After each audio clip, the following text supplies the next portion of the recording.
Hello friends, welcome to the success Kendra. Friends देखिए, आज इस सेशन में हम लोग बीपीएससी एईडीओ एग्ज़ाम 2026 यानी कि बीपीएससी सहायक शिक्षा विकास पदाधिकारी एग्ज़ाम 2026 के लिए बिहार की नदियां, झीलें, जलप्रपात एवं नहर से संबंधित जितने भी प्रश्न बीपीएससी के एग्ज़ाम में प्रीवियस ईयर में पूछे गए हैं, उन सारे प्रश्नों को आज हम लोग एक ही सेशन में डिस्कस करेंगे। बड़ा ही इम्पोर्टेंट टॉपिक है और निश्चित रूप से यहाँ से प्रश्न आपके एग्ज़ाम में देखने को मिलेंगे, इसीलिए इसको ध्यानपूर्वक पूरा जरूर देखिएगा। और देखिए, इसी प्रकार से ढेर सारे मैंने इम्पोर्टेंट सेशन बीपीएससी एईडीओ एग्ज़ाम 2026 के लिए कवर कराए हुए हैं, तो जिन्होंने नहीं देखा है जाकर के देख लीजिएगा। लिंक आपको डिस्क्रिप्शन बॉक्स में मिल जाएगा। चैनल पर अगर आप पहली बार आए हुए हैं तो चैनल को सब्सक्राइब कर लीजिए और जो बगल में बेल आइकन है, घंटी का निशान है, उसको भी ज़रूर दबा लीजिए, ताकि जब भी बीपीएससी एईडीओ एग्ज़ाम 2026 से रिलेटेड इसी तरह की इम्पोर्टेंट वीडियो अपलोड किए जाएं तो उसका नोटिफिकेशन सबसे पहले आपके पास पहुंच जाए। तो चलिए फ्रेंड्स, बिना देरी किए हुए सेशन स्टार्ट करते हैं। एक बार सभी लोग प्लीज़ पहले सेशन को लाइक कर दीजिए और जब इसको कंप्लीट देख लीजिएगा, पूरा देख लीजिएगा सेशन को, तो कम से कम एक ग्रुप में इसको ज़रूर ही शेयर कर दीजिएगा। तो चलिए अब हम लोग स्टार्ट करते हैं आज का सेशन। तो फ्रेंड्स देखिए, जैसे मैंने आपको बताया है कि आज इस सेशन में हम लोग बीपीएससी एईडीओ एग्ज़ाम 2026 के लिए बिहार के रिवर यानी कि बिहार की नदियाँ, बिहार के झीलें, बिहार के जलप्रपात और बिहार के नहर से संबंधित जितने भी प्रश्न बीपीएससी के एग्ज़ाम में प्रीवियस ईयर में पूछे गए हैं, उन सारे प्रश्नों को आज हम लोग एक ही सेशन में डिस्कस करेंगे। बड़ा ही इम्पोर्टेंट सेशन है, इसको ध्यानपूर्वक पूरा जरूर देखिएगा। यहाँ से निश्चित रूप से प्रश्न आपके भी एग्ज़ाम में देखने को मिलेंगे। यहाँ पर आप देख भी सकते हैं फ्रेंड्स, नदियाँ, झीलें, प्रपात एवं नहरें। चलिए सब लोग आज के सेशन का पहला प्रश्न पढ़ेंगे। देखिए, पहला प्रश्न है कि कर्मनाशा नदी का उद्गम स्थल है। आप देख सकते हैं ये प्रश्न 71वीं बीपीएससी प्री 2025 में पूछा गया है और प्रत्येक प्रश्न के नीचे आपको लिखा मिल जाएगा इसी प्रकार से कि ये प्रश्न किस वर्ष बीपीएससी के एग्ज़ाम में पूछे गए हैं। चलिए सब लोग आंसर कमेंट करिए कि कर्मनाशा नदी का उद्गम स्थल है। देखिए फ्रेंड्स, ध्यान दीजिए, कर्मनाशा नदी गंगा की एक सहायक नदी है जिसका उद्गम बिहार के कैमूर जिले से कैमूर पहाड़ियों से होता है। यह नदी उत्तर प्रदेश तथा बिहार की सीमा बनाते हुए अंततः बक्सर जिले के चौसा के निकट गंगा नदी में मिल जाती है। तो ये भी प्रश्न पूछा जा सकता है कि कर्मनाशा नदी जो है ये कहाँ पर गंगा नदी में मिल जाती है। तो आपको याद रखना है, बक्सर जिले के चौसा के निकट गंगा नदी में ये मिल जाती है। और कर्मनाशा नदी का उद्गम स्थल जो है अभी मैंने बताया है, कैमूर जिले से कैमूर पहाड़ियों से होता है इसका उद्गम। तो करेक्ट आंसर ऑप्शन नंबर यहाँ पर ए हो जाएगा। सारे पॉइंट्स आप ध्यान से सुनते चलिए, इस तरह से एक प्रश्न के साथ साथ आपके 2 से 3 प्रश्न जो है कवर होते चलेंगे। चलिए अगला प्रश्न देखिएगा कि बिहार के किस जिले में गंगा नदी सबसे लंबी है। बिहार के किस जिले में गंगा नदी सबसे लंबी है। तो देखिए ध्यान दीजिए, गंगा नदी जो है ये बिहार के 12 जिलों से होकर के गुजरती है। कितने जिलों से होकर के गुजरती है गंगा नदी? तो गंगा नदी जो है बिहार के 12 जिलों से होकर के गुजरती है। इन सभी 12 जिलों का नाम आप उंगलियों पर काउंट करेंगे, एक एक करके मैं आपको बता रहा हूँ। ये 12 जिले कौन कौन से हैं? तो देखिए, सारण, बक्सर, भोजपुर, पटना, वैशाली, समस्तीपुर, बेगूसराय, लखीसराय, मुंगेर, खगड़िया, भागलपुर एवं कटिहार। तो इन 12 जिलों से होकर के गंगा नदी बिहार में गुजरती है, जिनमें गंगा की सर्वाधिक लंबाई जो है यह पटना में है। कहाँ पर है फ्रेंड्स? पटना में। तो correct answer option number C हो जाएगा। अगर पूछा जाएगा कि दूसरे स्थान पर कौन सा जिला आता है, तो सबसे लंबी तो ये पटना में है, दूसरा स्थान पर भागलपुर आता है। तो इसे भी आप साथ साथ ध्यान रखिएगा। क्लियर? चलिए अब आगे बढ़ते हैं। और इसी प्रकार से मैंने आपको बीपीएससी एईडीओ एग्ज़ाम 2026 के लिए ढेर सारे मैंने आपको सेशन कवर कराए हुए हैं, तो जिन्होंने नहीं देखा है जाकर के देख लीजिएगा। लिंक आपको डिस्क्रिप्शन बॉक्स में मिल जाएंगे या आप चैनल पर चले जाइए, प्लेलिस्ट में सारे वीडियोज़ आपको मिल जाएंगे। देखिए अगला प्रश्न है कि बिहार राज्य में गंगा के किनारे स्थित जिलों की संख्या कितनी है। तो अभी मैंने आपको बताया है टोटल कितने ज़िले से होकर के गंगा नदी बिहार में गुजरती हैं, तो 12 जिलों। और एक बार मैं इन सभी ज़िलों का नाम फिर से रिपीट कर दे रहा हूँ। कौन कौन से ज़िले हैं? तो सारण, बक्सर, भोजपुर, पटना, वैशाली, समस्तीपुर, बेगूसराय, लखीसराय, मुंगेर, खगड़िया, भागलपुर और कटिहार।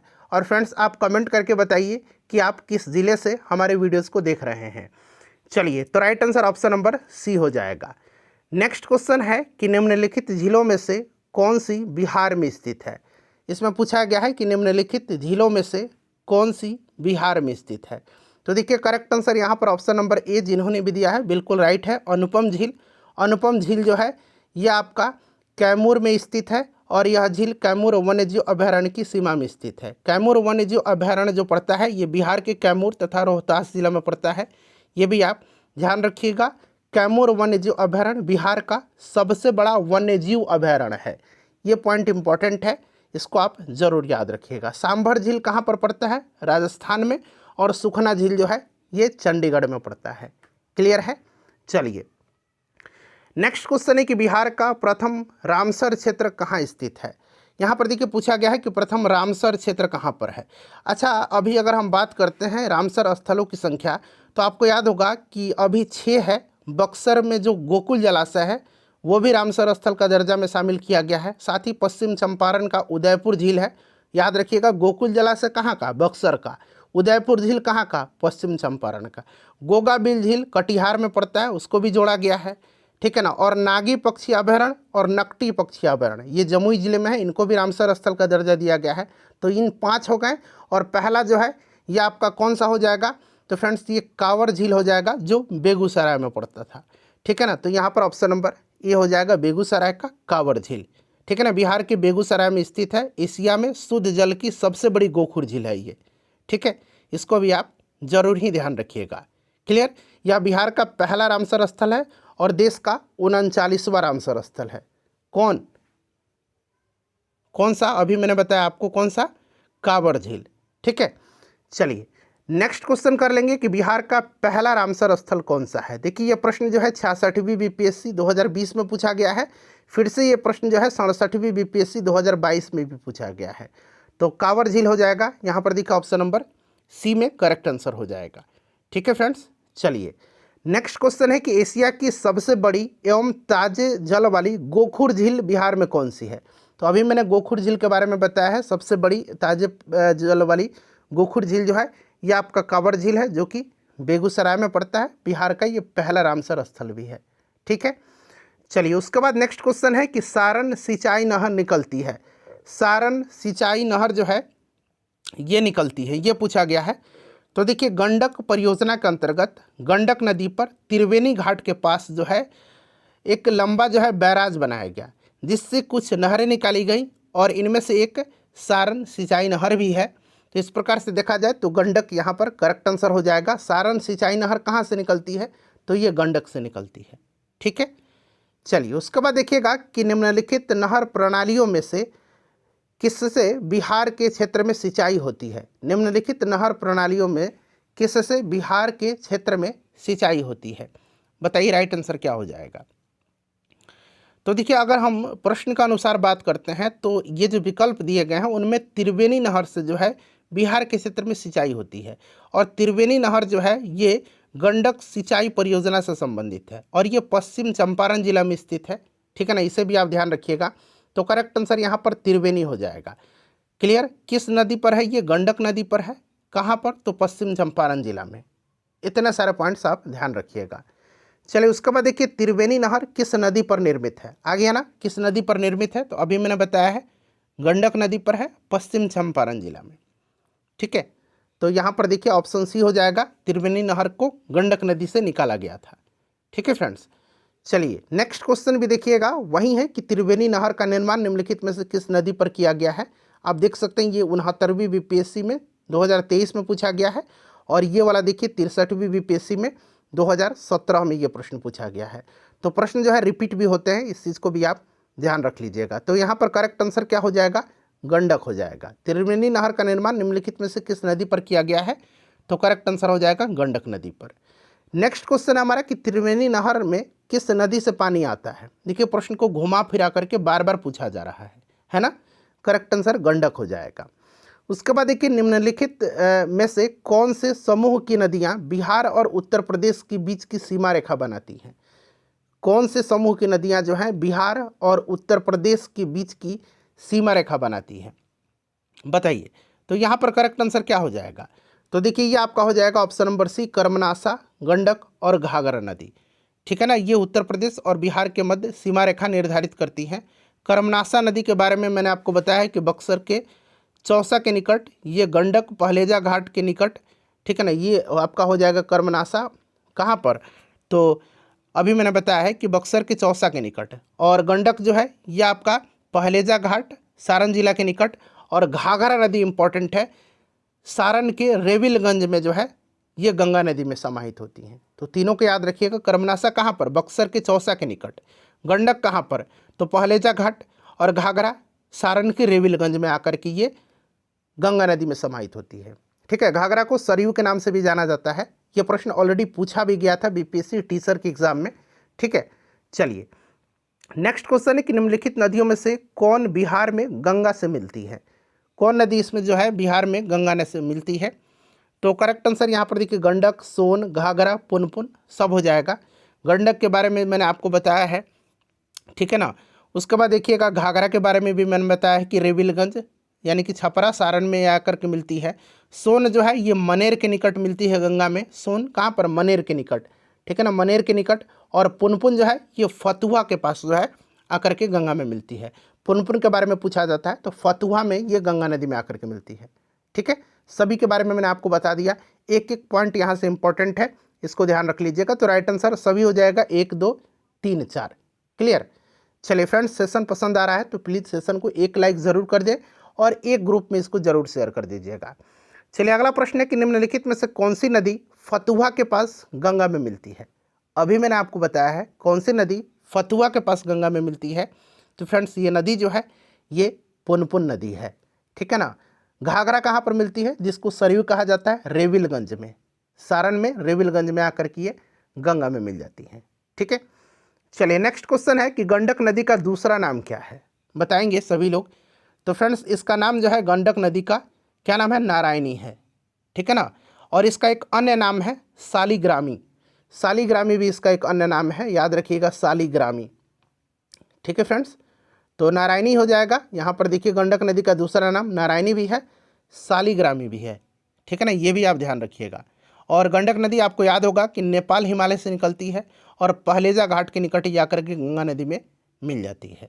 ठीक है, चलिए उसके बाद नेक्स्ट क्वेश्चन है कि पूर्व में बंगाल का दुख यानी कि सौरो ऑफ बंगाल कही जाने वाली बिहार से उद्गम होने वाली नदी कौन है?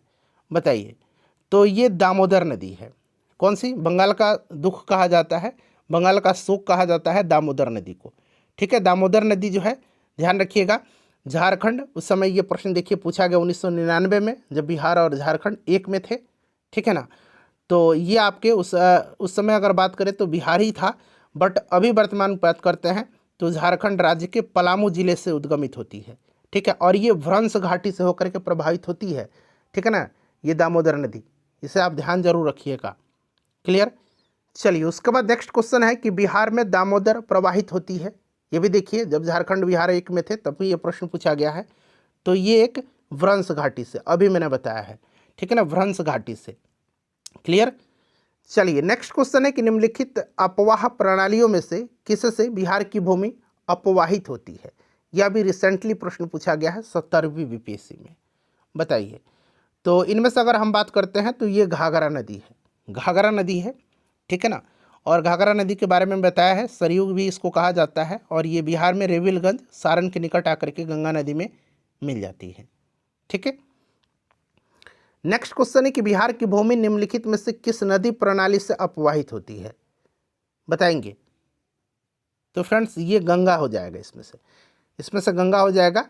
क्लियर नहीं? ये बीपीएससी सीडीपीओ में प्रश्न पूछा गया है और ये वाला प्रश्न जो है 17वीं बीपीएससी में पूछा गया है। क्लियर? चलिए इसका राइट आंसर गंगा हो जाएगा। नेक्स्ट क्वेश्चन है हमारा गंगा हो जाएगा। ठीक है ना, ध्यान रखिएगा। और आपको याद भी होगा गंगा नदी बिहार की भूमि को 2 भागों में जो है विभाजित करती है। ठीक है, उत्तरी बिहार और दक्षिणी बिहार। क्लियर? चलिए उसके बाद नेक्स्ट क्वेश्चन है कि सोन और गंगा नदी का संगम बिहार के किस जिले में स्थित है? बताएंगे सभी लोग। सोन और गंगा नदी का संगम बिहार के किस जिले में है? तो फ्रेंड ये पटना में है। कहाँ पर है? पटना में, ठीक है ना। सोन नदी आपको याद होगा, ठीक है ना। सोन नदी जो है ना ये छत्तीसगढ़, मध्य प्रदेश, उत्तर प्रदेश, झारखंड तथा बिहार में बहती हुई पटना के निकट मनेर में गंगा नदी में समाहित होती है ना। चलिए उसके बाद नेक्स्ट क्वेश्चन है कि बिहार में गंगा नदी से मिलने वाली सोन नदी का उद्गम स्थल है। बड़ा इंपॉर्टेंट क्वेश्चन है, ये VBI क्वेश्चन है, ठीक है ना। बिहार में गंगा नदी में मिलने वाली सोन नदी का उद्गम स्थल है। तो देखिए सोन का उद्गम स्थल जो है ये अमरकंटक पठार है। कहाँ पर? अमरकंटक पहाड़ी या अमरकंटक पठार से निकलती है। क्लियर ना। तो यहाँ पर right answer option number D हो जाएगा, ठीक है। ये वाला प्रश्न देखिए, ये प्रश्न 2-3 बार BPSC ने अभी पूछ लिया है। कोसी मैदान की माध्य समुद्र तल से औसत ऊंचाई है। ये BPSC टीचर एग्जाम में भी पूछा गया है ये प्रश्न, और यहाँ पर आप देख सकते हैं कि 69वीं BPSC में पूछा गया है। तो ये 30 मीटर है, ठीक है ना। 30 मीटर है, ध्यान रखिएगा। BPSC ने इसका आंसर 30 मीटर भी दिया हुआ है। कोसी मैदान की माध्य समुद्र तल से औसत ऊंचाई लगभग 30 से 50 मीटर के मध्य है, ठीक है। इसको आप ध्यान रखिएगा। और कोसी को जो है बिहार का शोक भी कहा जाता है। आगे मिलेगा भी प्रश्न आपको। देखिए फिर से देखिए, ये प्रश्न 70वीं BPSC में पूछा गया है। कोसी मैदान की समुद्र तल से औसत ऊंचाई 30 मीटर। और मैंने आपको बताया भी है कि BPSC TRE में भी ये प्रश्न बिहार रिवर वाले सेक्शन में पूछा गया है, ठीक है। नेक्स्ट क्वेश्चन है कि बिहार की कौन सी नदी अपना मार्ग परिवर्तित करने के लिए जानी जाती है? मार्ग परिवर्तित करने के लिए जानी जाती है तो फ्रेंड्स ये कोसी नदी है। कोसी नदी भयंकर बाढ़ लाती है, बहुत तबाही होता है, इसीलिए इसको जो है बिहार का शोक कहा जाता है कोसी को, ठीक है ना। कोसी नदी ध्यान रखिएगा। क्लियर ना। ये कुर्सेला में आकर के गंगा नदी में मिलती है, कटिहार के पास। चलिए नेक्स्ट क्वेश्चन कर लेंगे। अगला प्रश्न है हमारा कि निम्न नदियों में से सबसे अधिक नदी पथ परिवर्तन मैक्सिमम शिफ्टिंग ऑफ कोर्स किया है? तो ये कोसी नदी है, ठीक है। अगला प्रश्न है कि कौन सी नदी बिहार का शोक के रूप में जानी जाती है? तो कोसी नदी को बिहार का शोक कहा जाता है। देख सकते हैं प्रश्न को कितना घुमा फिरा करके बार बार पूछा जा रहा है। बिहार का शोक किस नदी को कहा जाता है? देखिए फिर से ये 67वीं में पूछा गया था, और 2000 यहाँ पर देखिए 70वीं में 2024 में पूछा गया है, और ये 2022 में पूछा गया है, ठीक है। उसके बाद देखिए निम्न में से किस स्थान पर कोसी नदी गंगा नदी से मिलती है? तो अभी मैंने आपको बताया है कि कोसी नदी किस स्थान पर गंगा नदी से मिलती है। तो फ्रेंड्स ये कुर्सेला में, कटिहार में, ठीक है ना। ध्यान रखिएगा, कुर्सेला कटिहार के पास ये गंगा नदी में मिल जाती है। मार्ग बदलने की प्रवृत्ति के कारण इसे बिहार का शोक कहा जाता है। कोसी का असली नाम कौशिकी है। क्या है? कौशिकी। कौशिकी है इसका असली नाम, ठीक है। चलिए तो राइट आंसर यहाँ पर क्या हो जाएगा? कुर्सेला कटिहार में, कटिहार, ठीक है फ्रेंड्स। चलिए उसके बाद देखिएगा गंगा नदी की दियरा भूमि का नामकरण निम्नलिखित में से किससे संबंधित है? दियरा, बताइए। तो राइट आंसर क्या हो जाएगा? फटाफट बता दीजिए। तो फ्रेंड्स ये जो है संबंधित है दायरा से, ठीक है ना, दायरा से संबंधित है। चलिए उसके बाद नेक्स्ट क्वेश्चन है कि बिहार में प्रवाहित होने वाली निम्न नदियों में से उत्तर की ओर प्रवाहित होने वाली कौन सी नदी है? उत्तर की ओर, ठीक है। अब देखिए जो विकल्प दिए गए हैं उसमें कोई भी नदी उत्तर दिशा की ओर प्रवाहित नहीं होती है, बल्कि ये नदियाँ जो है उद्गम स्थल से, अपने उद्गम स्थल से दक्षिण दिशा की ओर प्रवाहित होते हुए सहायक या उपसहायक नदी के रूप में अंततः गंगा में मिल जाती है। इसलिए ऑप्शन नंबर यहाँ पर ई हो जाएगा। क्लियर ना। चलिए उसके बाद नेक्स्ट क्वेश्चन है कि बिहार का तराई प्रदेश विस्तृत है। बिहार का तराई प्रदेश, तो देखिए बिहार का तराई प्रदेश भारत नेपाल सीमा के समानांतर विस्तृत है। बिहार राज्य के नेपाल से कितने जिले लगते हैं? तो 7 जिले। बिहार राज्य के 7 जिले नेपाल से लगते हैं। यानी कि बिहार के कितने जिले नेपाल के साथ सीमा साझा करते हैं? तो 7 जिले। कौन कौन से हैं उंगलियों पर काउंट करेंगे। पश्चिम चंपारण, पूर्वी चंपारण, सीतामढ़ी, मधुबनी, सुपौल, अररिया और किशनगंज, ठीक है ना। इन्हीं जो है जिलों में तराई प्रदेश पतली पट्टी के रूप में विस्तृत है। तो राइट आंसर यहाँ पर ऑप्शन नंबर बी हो जाएगा इसका। क्लियर। चलिए उसके बाद देखिएगा अगला प्रश्न हमारा कि बिहार के किस जिले में तेलहर कुंड जलप्रपात अवस्थित है? अच्छा, सबसे पहले आप याद रखिएगा ककोलत जलप्रपात बड़ा पूछा गया है। ककोलत जलप्रपात, ककोलत जलप्रपात कहाँ पर है? ककोलत जो है ये नवादा में है। ठीक है, ककोलत कहाँ पर है? नवादा में है। तेलहर कुंड कहाँ पर है? तो तेलहर कुंड जो है ये कैमूर में है। और कैमूर में करकटगढ़ जलप्रपात भी है। करकटगढ़, ठीक है ना, करकटगढ़ जलप्रपात ये भी कैमूर में ही है। ठीक है, तो कैमूर में हो गया तेलहर कुंड और करकटगढ़। ठीक है, ककोलत हो गया नवादा में। अच्छा, एक दुर्गावती जलप्रपात है, रोहतास में है। एक धुआं कुंड जलप्रपात है, ये भी रोहतास में है। ठीक है, अच्छा, मांझर कुंड जलप्रपात है, ये भी रोहतास में है। और तुतला भवानी जलप्रपात है, ये भी रोहतास में है। तो रोहतास में याद रखिएगा दुर्गावती, धुआं कुंड, मांझर कुंड और तुतला भवानी। और कैमूर में याद रखिएगा तेलहर कुंड और करकटगढ़। और ककोलत नवादा में है। तो फ्रेंड्स, ये बिहार के रिवर्स यानी कि बिहार की नदियाँ, झीलें, जलप्रपात और नहर से संबंधित प्रश्न थे। इनको मैंने आपको कवर करा दिया, इम्पोर्टेंट सेशन था। प्लीज़ लाइक कर दीजिए और एक ग्रुप में इसको ज़रूर ही शेयर कर दीजिएगा।